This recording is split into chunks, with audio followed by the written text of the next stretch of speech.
So I wanted to ask you ladies out there, how many of you have prayed for a Boaz? Only to act like an ass. That's right, I said it. And you may say, some of you may take this with a grain of salt and go, she is tripping. She need to get out of here, mind her own business. Don't nobody know what she's talking about. Or you may say, you know what? Maybe there's some truth into what I'm saying.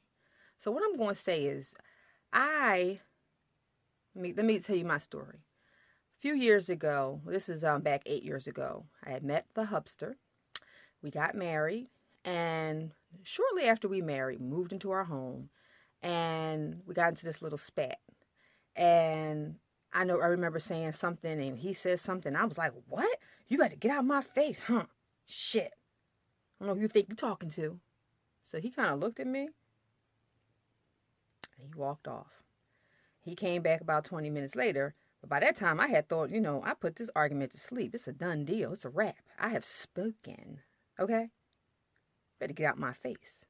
So he came back. I was watching TV, and he said, turn the TV off. Turn the TV off. And I was like, excuse me, I'm watching. Turn the TV off. So I was like, okay, I'll oblige him. Turn the TV off. And he started talking to me. He said, I don't talk to you like that. The way you spoke to me is unacceptable. You will never speak to me like that again, nor will I speak to you in that tone. And I don't know what you're used to, but that's not how we're going to get down like that. And I went to go say something. What? And he said, hold on. I'm not finished talking yet. I'm talking. And I was like, I kind of like that. I like that a whole lot. So right then and there, he set the tone for how our relationship was going to be from that point forward. There would be no disrespect. And so that was 8 years ago. Over the years, we may have gotten into a spat or two, and he said something, I said something. And one time he tried to be like, like losing the bass a little too much. And I was like, hold on. Remember what you said? You won't talk to me that way. I won't talk to you that way. That's not how this is going, right? Remember? Because respect is reciprocated. And so that's the tone for our relationship. We may have disagreements. We don't have too many arguments. We may have debates. But somebody at some point, you mad, I'm mad, you upset, I'm upset, you got attitude, I got attitude. But we come back and we realize that our relationship is the example for our children.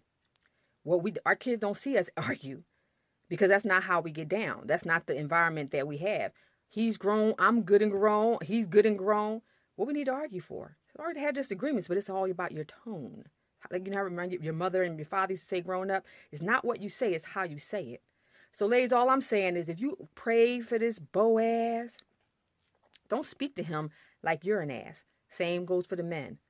It's all about how we speak to each other. Ladies, stop emasculating our men. When they go out that door, they get enough of that from the man having their foot on their necks. You are not his mama. You're his woman. You're his wife. You're his girl. You're his boo, whatever. But we have to learn that the power of our anger or a sword is laid on our tongue. You can cut a man down with what you say, but you can also build him way up as well. So that's all I wanted to say is don't be an ass to your Boaz. Time to get it crack-a-lacking.